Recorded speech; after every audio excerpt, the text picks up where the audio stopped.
don't they? Can we repeat that? Yes. We run the world. We run the world. Yes.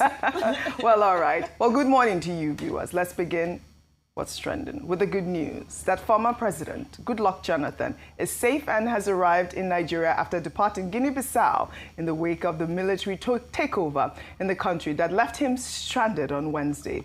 Jonathan departed on a special flight alongside members of his delegation.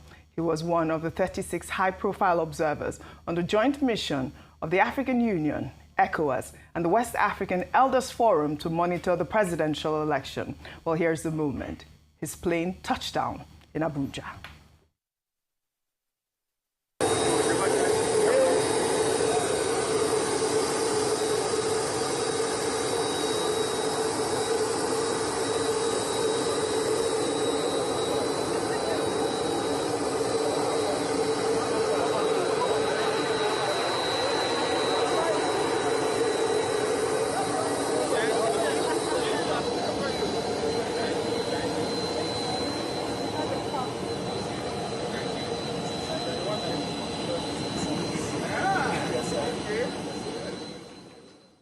Well, former President Jonathan is finally safe and out of Guinea-Bissau, but this episode highlights the dangers facing election observers in West Africa's increasingly unstable democratic landscape. I'll take some reactions. Femi, before I come to you, Runs wrote, "Good to have him back on home soil, but the fact that a whole former president was temporarily trapped during yet another West African coup just shows how unstable the region has quietly become.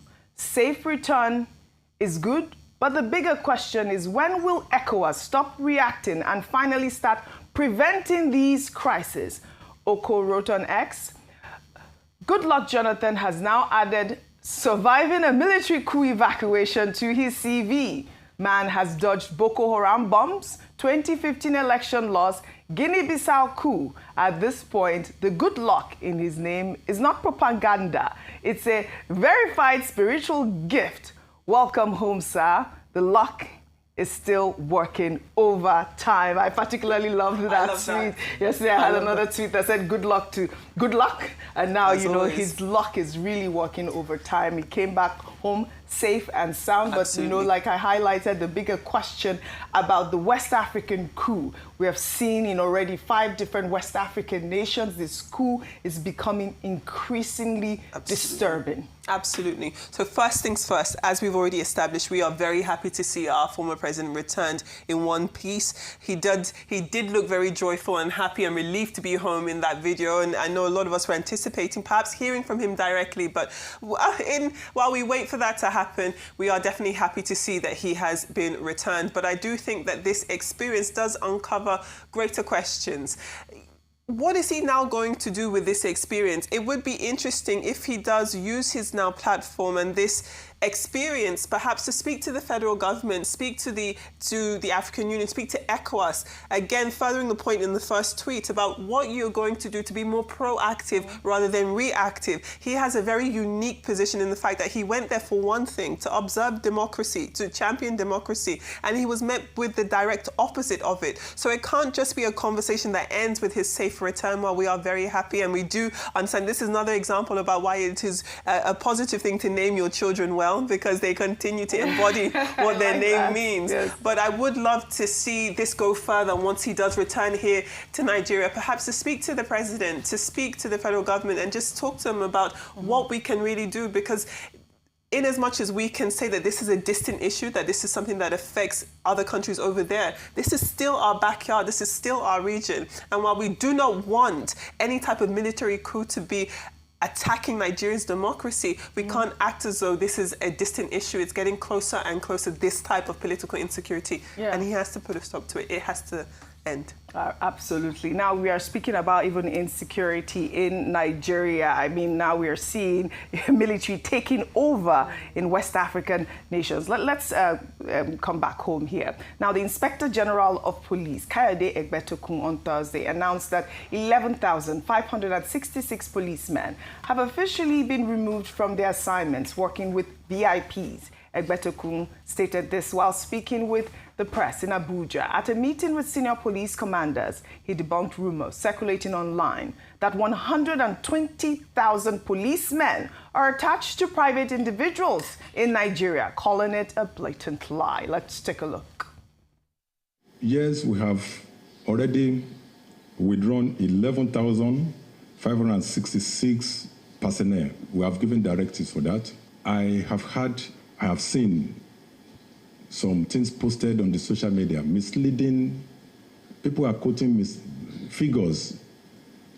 I don't know where they got their figures, where they said that 120,000 policemen are attached to private individuals in Nigeria.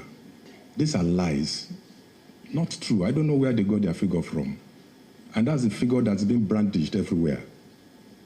That 120,000 policemen. How many are we in Nigerian police that would attach 120,000 to private individuals?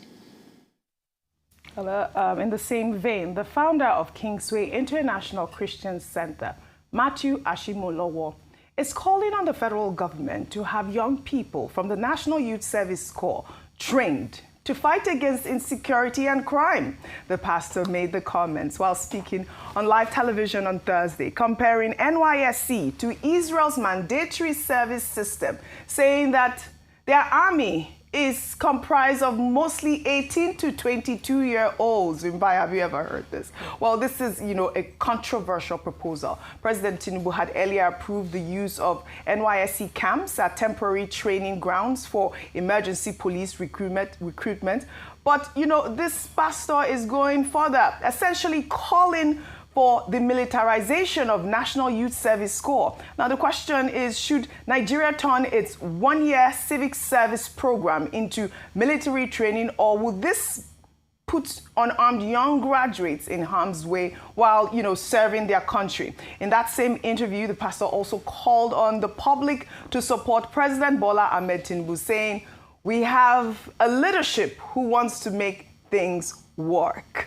Vimbai, NYSC, I'm sure you haven't, experienced that in Nigeria, but it's a one-year civic program. And now, I don't think that it is quite unique, because I believe I saw a story in France yes, as well, yes, where, Emmanuel Macron is yes, also trying to have voluntary. But now, this man is proposing NYSC militarizing it as well. Where do we begin? I think we begin by making the point that NYSC was created to promote pan-Nigerianism. Yes. It was an initiative that was to get Nigerians to become more broader in their outlook of the nation. So if I am from Cross River State, they'll post me to Zamfara. If I am from Kebbi State, they'll post me to Delta State, so that we can understand our country better and have better sensitivities of our fellow countrymen. So I think it's important to note that, and that is what it was created for. To now add a military dimension to that is concerning for a number of reasons. Number one, NYSC covers a broad number of industries. People are stationed with different kinds of companies and organizations and so forth, and it contributes to the churning out of professionals into our economy. We have NYSC, some NYSC, what are they? Coppers. Yes, the word that escaped my mind. We have coppers here at Arise. You have coppers all around. And we have to remember that, yes, while there is a state of emergency on security, the economy still needs to function. We still have to remember that there's tomorrow, and we need to continue to develop talent. We need to continue to uphold our economy so that there can be a tomorrow to fight for. Now, the other thing about some of these youth services, we also had it in Zimbabwe at some point. They were called green bombers. Horrible, because they were used for election violence. And this is the issue. Once you have young people who are relatively naive, starting out in life, it's also easy for these movements or these initiatives to get hijacked for the wrong reasons. Whereas these are young people with potential who should be pursuing their careers, pursuing their dreams. We should be investing in them to do better and to be better. But in essence, you end up with a poorly trained extra force that's not really contributing to the the end of Correct. insurgency. Let's take those resources. Let's train those, because those 11,000 plus police officers are going to need to be retrained. As Dr. Abati will say, they've been carrying Madame's handbag for a while. So they're going to need to be retrained. Let's look at police welfare as a whole. Agreed. Policemen are still protesting over their pensions. What about soldiers? What happens to them while they're in service and even after they leave service? So those resources that you would want to use to go and train corpers can be very well used very diligently within the security, the armed forces itself, to bolster them, treat them well, give them great welfare. Let's let young people dream about a greater Nigeria and a greater tomorrow. Let's not force people to do that. They'll definitely be breathing a sigh of Yes. relief after hearing you that. Yeah, Because when they heard no. Pastor Matthew Ashimolo said they should get ready to go for And you know, Gen Z are here for vibes. Allow them to just do their vibes in peace. And you know, some of the stories that we've even heard from, you know, the NYSC, some of them are quite heartbreaking, where we hear the kidnapping. I mean, these people have their lives cut out for them. They have their careers ahead of them. I don't think that they want to be involved in these sort of things. Except, of course, it is voluntary. Yes, like unless they choose. Yes. If it's your passion to go Yes. into to do armed forces, absolutely. Absolutely. All right. But it's not everybody's dream. Well said. Ladies, well said.